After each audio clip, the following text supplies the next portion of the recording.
I don't underestimate for a second just how difficult the last 16 months have been for those who've not been able to travel to see their families, and for travel tourism, and for the aviation sector itself, of course. And no minister, let alone the Transport Secretary, would want to ever curtail our freedom and ask people not to travel.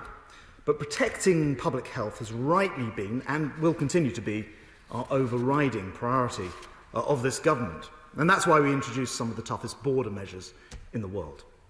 But we are now, thanks to our brilliant vaccination programme, in a position where we can start to think about how we live with coronavirus, while returning life to a sense of normality. And last week I said at this dispatch box that the government intended to ease restrictions on fully vaccinated travellers returning from amber list countries. Well, now I'm pleased to be able to provide more detail. As one of the world's most vaccinated countries, we must use these advantages to restore many of the freedoms that have been necessarily lost over recent months. So I can confirm today that from the 19th of July, UK residents who are fully vaccinated through the UK vaccine rollout will no longer have to self-isolate when they return to England.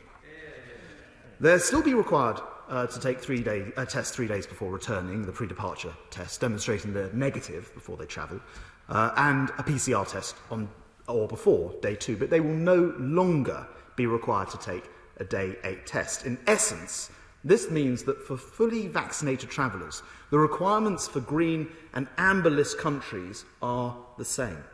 To be clear, a full vaccination means 14 days have passed since your final dose of the vaccine.